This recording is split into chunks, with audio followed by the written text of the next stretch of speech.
شہر کے شور شرابے اور بلند و بالا عمارتوں سے بہت دور ایک چھوٹے سے ساحلی گاؤں میں لوگ سمندر کے ساتھ جیتے اور مرتے تھے۔ ان کا رزق، خوشی، غم اور سب تہوار سمندر کے ساتھ جڑے تھے۔ یہی سمندر ان کے خوابوں کا محافظ تھا اور کبھی کبھی ان کے ڈرونے خوابوں کا سبب بھی بنتا۔ اسی گاؤں میں ایک لڑکا رہتا تھا جس کا نام ساجد تھا۔ ساجد بچپن ہی سے سمندر سے گہری محبت رکھتا تھا۔ جب دوسرے بچے پتنگ بازی کرتے، کرکٹ کھیلتے، ساجد سمندر کے کنارے بیٹھ کر لہروں کی سرگوشیاں سنتا۔ اسے لگتا تھا کہ جیسے سمندر اس سے باتیں کرتا ہے، کبھی ہنستا، کبھی روتا، کبھی رازوں سے پردہ اٹھتا۔ ساجد کے والد ایک ماہی گیر تھے۔ ہر صبح سورج نکلنے سے پہلے وہ کشتی لے کر سمندر میں نکل جاتے اور شام ڈلتے واپس آتے۔ ساجد اکثر ان کے ساتھ جانے کی ضد کرتا مگر ماں منع کر دیتی۔ سمندر ماں کی طرح مہربان بھی ہے اور باپ کی طرح سخت بھی۔ ماں ساجد سے کہا کرتی، جب تک تم مضبوط نہ ہو جاؤ اس کی گہرائیوں میں جانا خطرناک ہے۔ ساجد دل ہی دل میں سمندر کو جاننے کی خواہش رکھنے لگا۔ وہ کتابیں پڑھتا، بوڑھے ماہی گیروں سے قصے سنتا، ہر روز سمندر کے رنگ، آواز اور مزاج کو سمجھنے کی کوشش کرتا۔ ایک دن گاؤں میں عجیب سی بات پھیلی۔ سمندر کا رنگ بدلا ہے۔ لوگوں نے دیکھا نیلا سمندر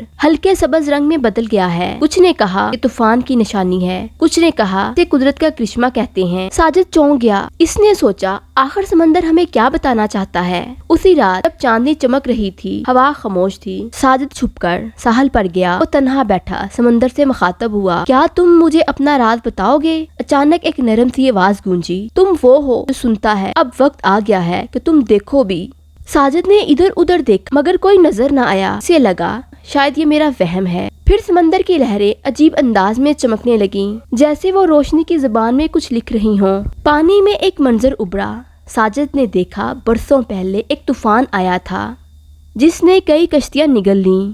ان میں ایک کشتی ایسی تھی جو کبھی واپس نہ آئی۔ گاؤں والے اسے بھول گئے مگر سمندر نے اس کی یاد سنبھال کر رکھی تھی۔ اس کشتی میں ایک بزرگ ماہی گیر تھا جس نے سمندر سے دوستی کی تھی۔ وہ کہا کرتا تھا، سمندر صرف ان لوگوں کو سنبھالتا ہے جو اس سے سچائی سے بات کرتے ہیں۔ اگلی صبح ساجد اپنے باپ کے ساتھ پہلی بار سمندر گیا۔ اس کے دل میں خوف نہیں بلکہ ایک عجیب سا سکون تھا۔ کشتی نے جیسے ہی پانی کو چھوا، ساجد کو ایسے لگا جیسے وہ پرانے دوست سے مل رہا ہے۔ سمندر پر سکون تھا لیکن ساجد نے محسوس کیا جیسے کوئی اس کی رہنمائی کر رہا ہو۔ اچانک سے اس نے کشتی روکنے کو کہا، یہ جگہ ٹھیک ہے، یہاں جال بچھاؤ۔ ساجد کا باپ حیران ہوا لیکن اس نے بیٹے کی بات مانی، جال بچھایا اور حیرت انگیز طور پر وہ جال مچھلیوں سے بھر گیا۔ ایسا پہلے کبھی نہ ہوا تھا۔ ساجد کے باپ نے اسے غور سے دیکھا۔ اس کی آنکھوں میں فخر تھا لیکن حیرت بھی۔ اس کے باپ نے اس سے کہا کہ تو نے کیسے جانا یہ جگہ بہترین ہے؟ ساجد نے مسکرا کر کہا، سمندر نے بتایا۔